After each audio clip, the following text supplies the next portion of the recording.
Welcome to The Prescription, the Tax Policy Center's biweekly webcast on fiscal policy.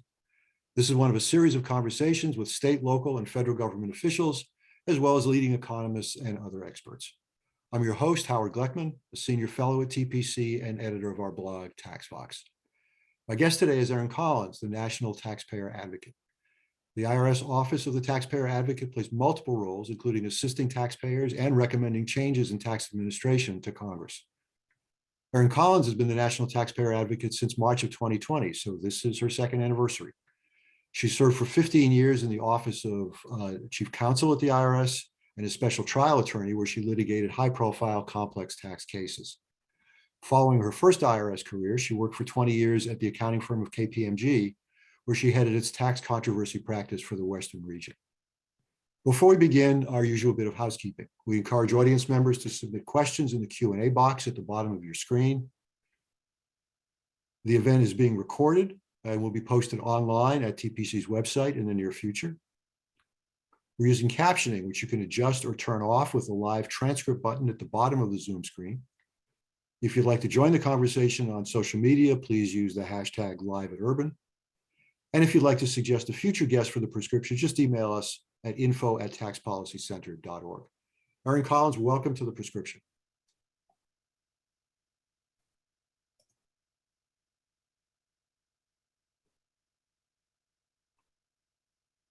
Erin, I have to say, you're on mute.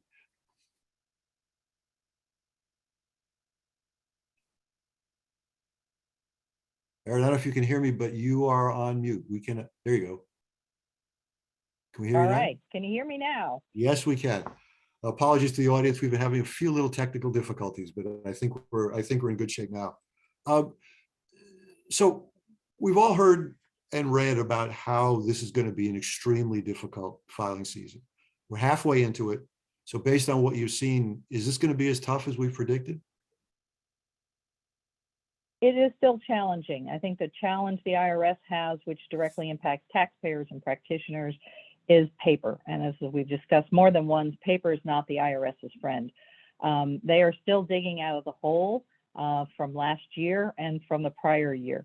And until they get current with that, it's going to be very difficult to get current on the present year. So what a lot of people aren't thinking about specifically for paper returns is it's first in, first out.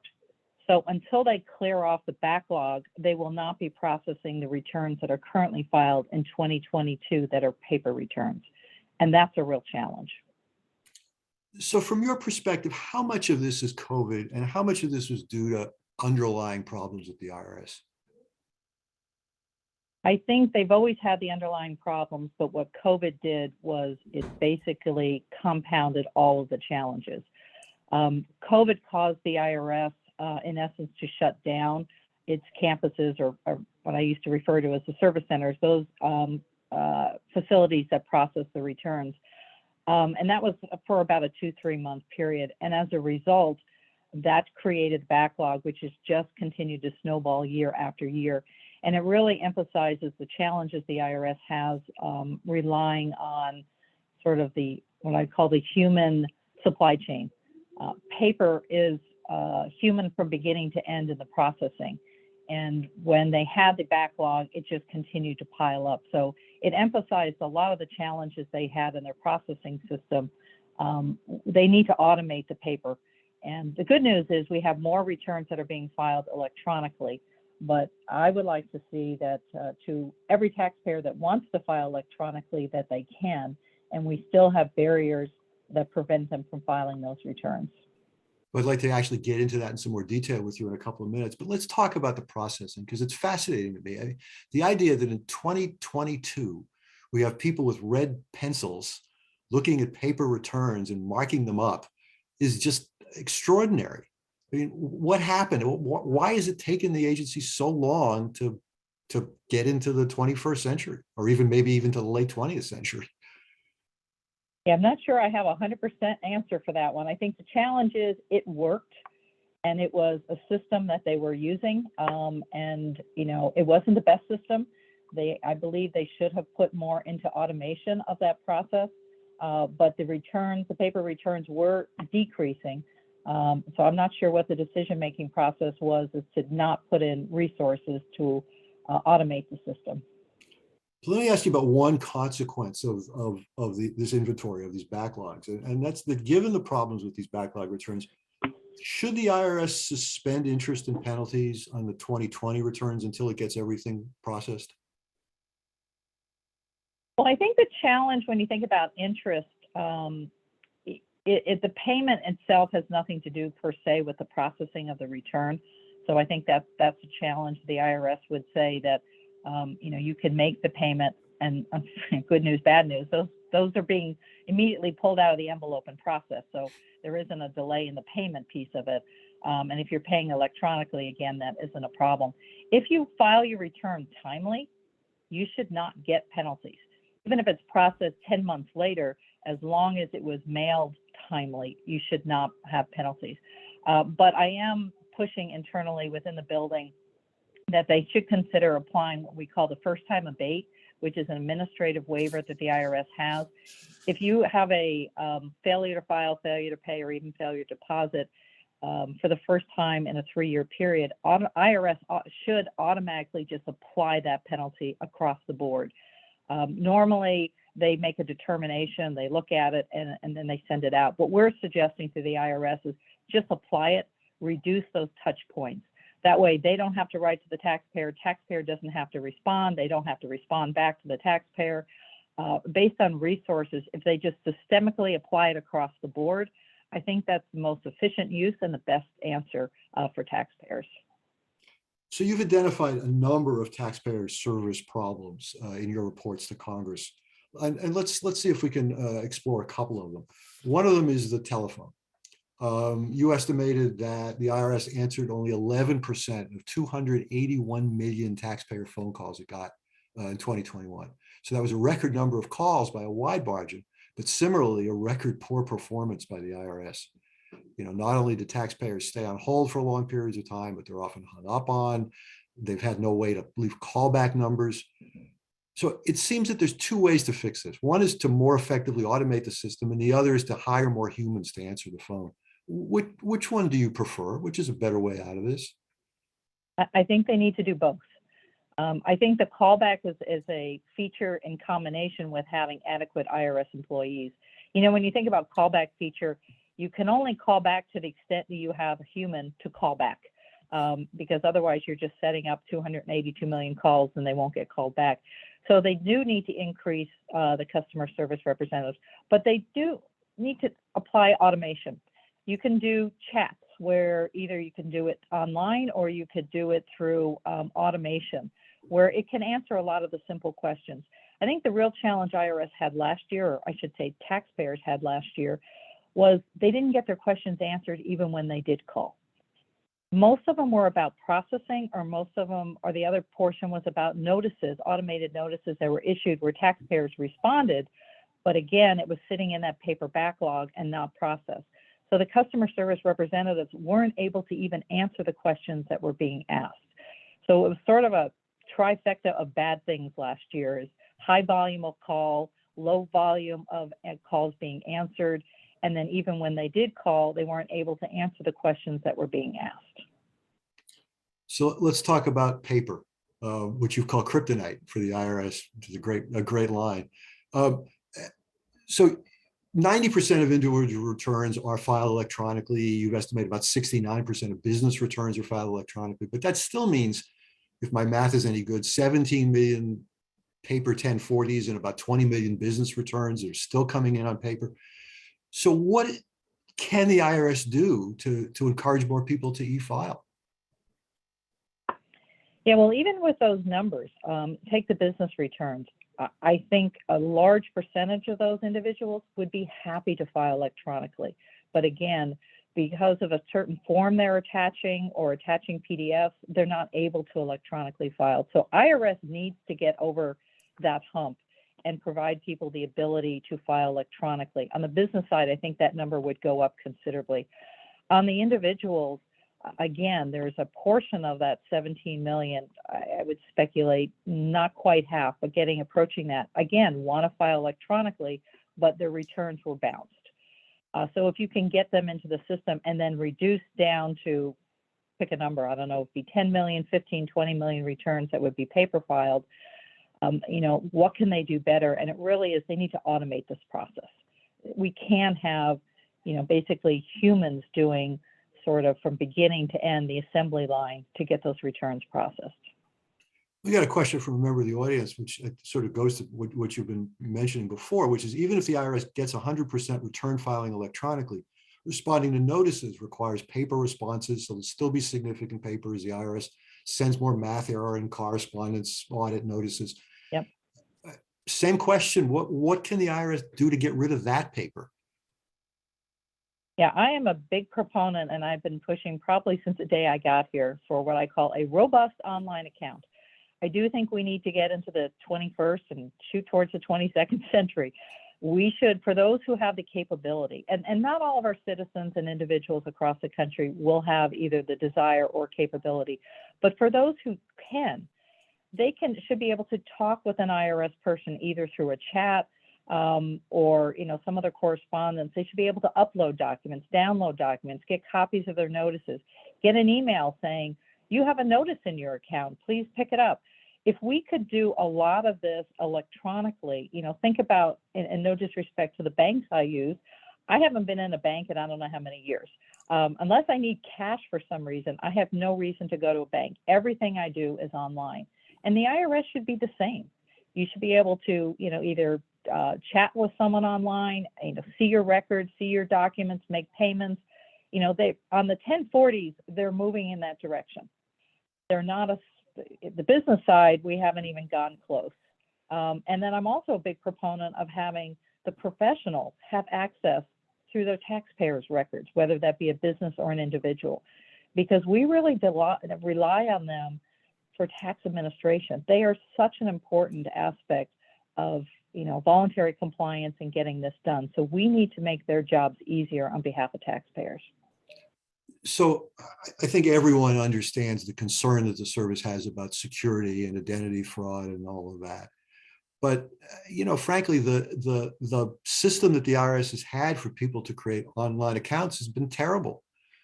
And, now they recently talked about this ID.me initiative, and that ran into opposition. So how can the IRS get more people to create these accounts? Yeah, so the good news of IDME, and I do understand a lot of the privacy concerns and other issues that are being raised, but it in essence doubled the accessibility for taxpayers. Under their old system, it was close to 40% of individuals who tried to authenticate were able to authenticate.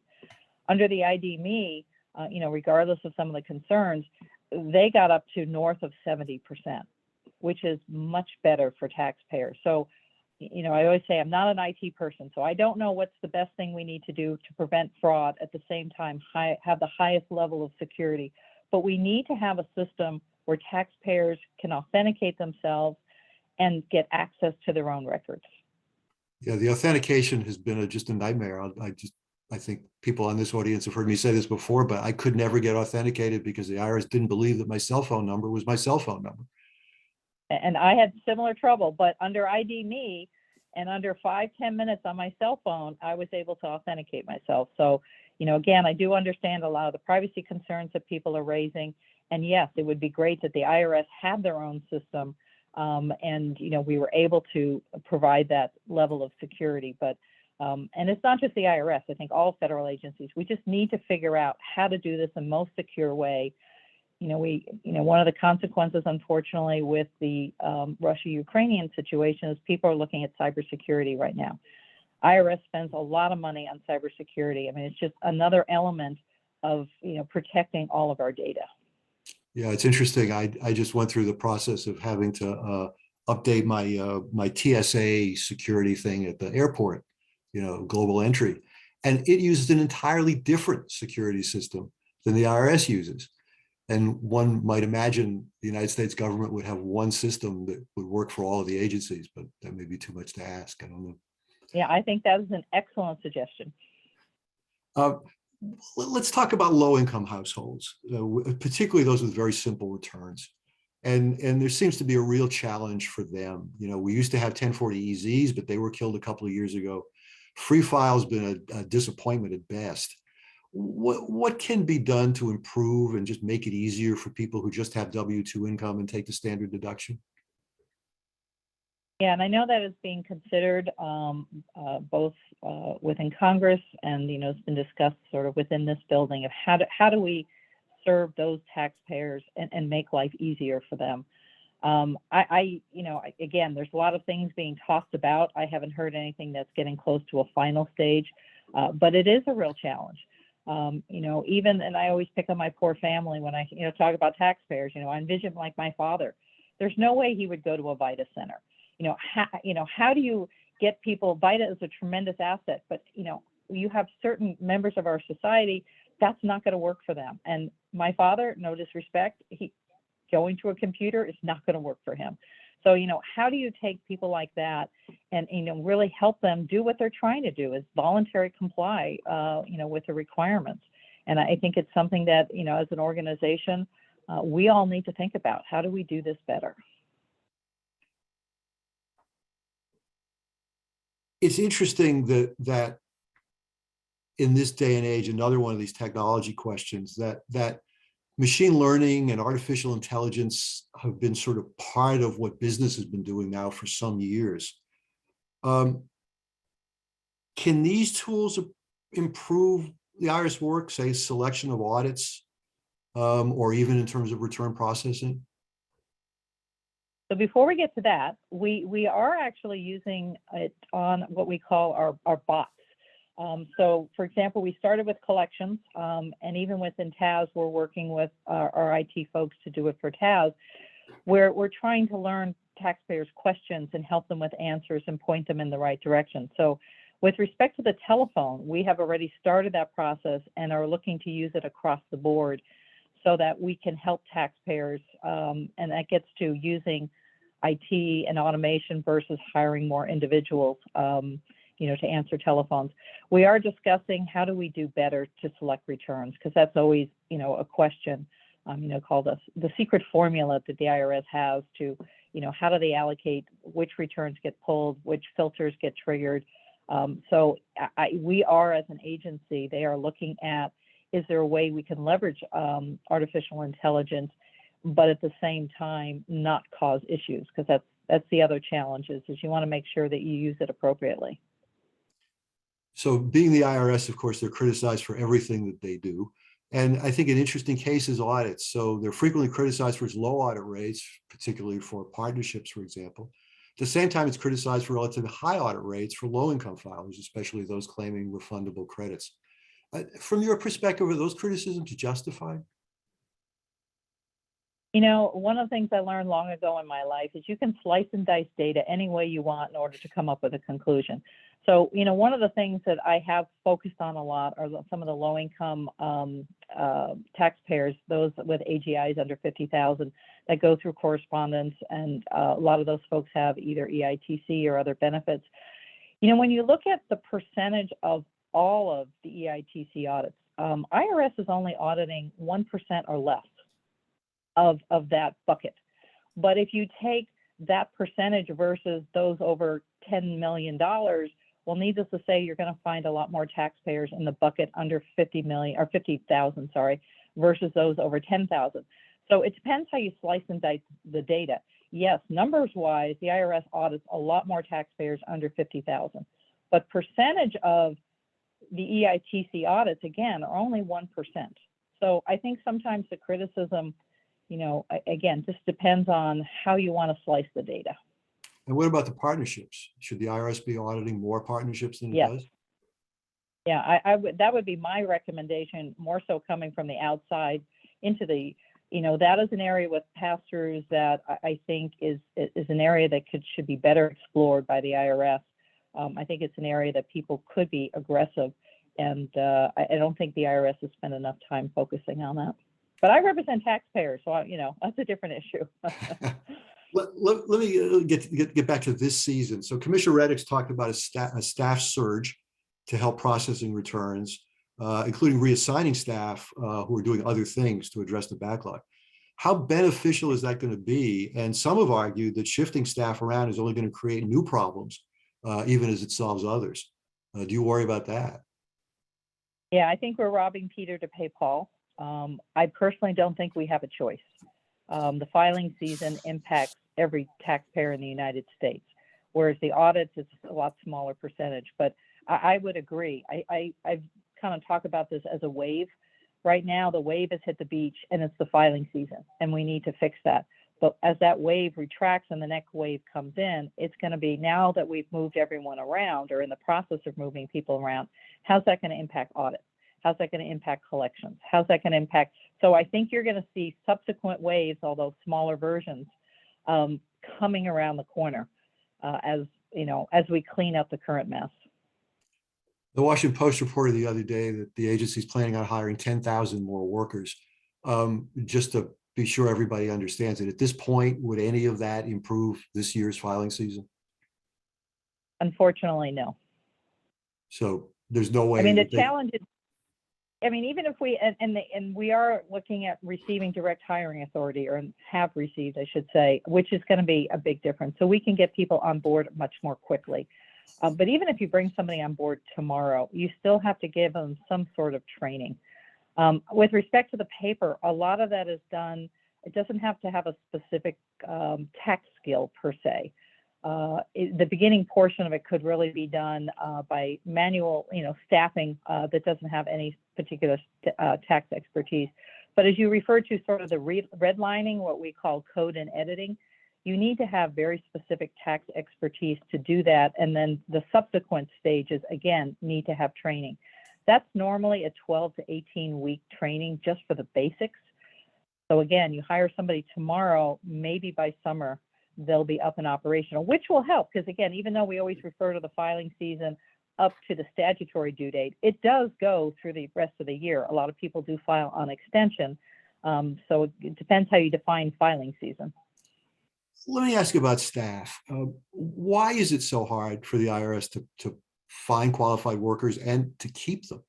We hear a lot about turnover and that sort of thing. Why is it so difficult? Yeah, I think the challenge when you look at the IRS numbers, I would say they kept a lot of people a long time, because we have a tremendous population that are soon to retire. We have a large percentage of our folks that are retiring.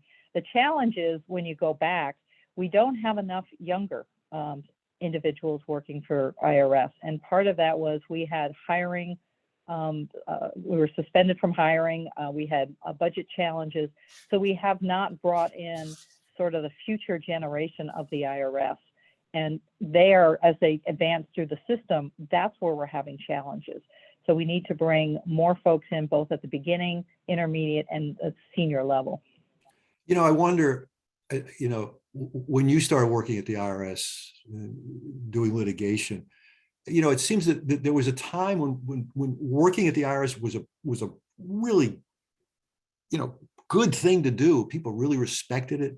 And that seems to have gone away. And that idea that people would work for the service, either for a career or for several years, and then go into private practice and take some of that culture with them. That seems to not be with us, at least not the way it used to be. Is that perspective one you share? Yeah, I think when you talk to folks on the outside, that is a perspective. I do think a lot of the folks within the building probably disagree with that, but unfortunately, from the outside looking in, and when you think about it, go online. How many IRS jokes are there? Unfortunately, it's an agency that does get picked on, and it's an agency everyone is aware of. So we need to do a better job branding, because it does provide a lot of opportunity, is a great place to either start your career and then go outside. I mean, I started my career here, went outside, and now I'm back, but it does offer a lot for a lot of folks. Let me But ask you about, unfortunately, the salaries are not as competitive with the outside. That's a real challenge. I suspect that's especially a problem with lawyers, with experienced auditors. That must be very hard. Yep. Let me ask you two kind of very broad questions, if I can. One of them goes back to this question about particularly lower income filers. What do you think about the idea of the IRS pre-filling out returns? I struggle a little bit with that. I think the IRS should be able to give them the information, download the information, and then they could put it into a return. But the question I have is, when do they become a tax administrator to a return preparer? And I think a return preparer is a different standard than tax administration. So I do struggle with the thought of the IRS presenting a taxpayer and say, here, fait accompli, sign here. It kind of implies to the taxpayer that they have no decision in the process, that the IRS is right. And no disrespect to my colleagues, they're not always right. And do we want the IRS to be the judge and the jury in this case? Not only do they prepare the return, but they're the one auditing the return. And, you know, at what point do you change over from, again, tax administrator into, in essence, something else? We have just a minute or so left. Let me ask you another kind of long-term question. Given all the problems we've been discussing, the backlog, the technological challenges, the general attitude of much of the public to distrust government, I wonder, do you worry about the future of voluntary tax compliance if the IRS can't get a handle on its taxpayer services? Yeah, I do believe that the more challenges taxpayers have, the more discouraged they will come. And, you know, maybe they will take that next step. Why should I bother? And so I think it is very important that we need to kind of turn this around and gain the trust back of taxpayers, because I think we lost a lot of trust of, and not only taxpayers, but practitioners. I think a lot of practitioners have just been extremely discouraged over the last 2 years because they also are having trouble getting a hold of the IRS and getting answers. And they really are a spokesperson for tax administration and the IRS with their clients. So if we lose the practitioners at the same time we lose taxpayers, I think it is a real challenge. Last question, how much of this is money and how much of this is culture? I think it's proportional. And then you're going to ask me what portion. I think the money has had a real impact on sort of the morale within the building, because it is very discouraging when you want to improve and you want to do better, but either you can't hire enough people or you don't have the funds to make the technology changes or modernization that you're trying to make. So, you know, it seems that for over a decade, IRS internally has been making the best of what they have, but it is not sufficient to do the job that they're entrusted to do. We're out of time. Erin Collins, thank you so much for taking some time to, I know you're very busy, but taking the time to talk with us today. Thank you and good luck. Thanks, Howard. I appreciate it. And thanks to the audience. All right. Bye-bye.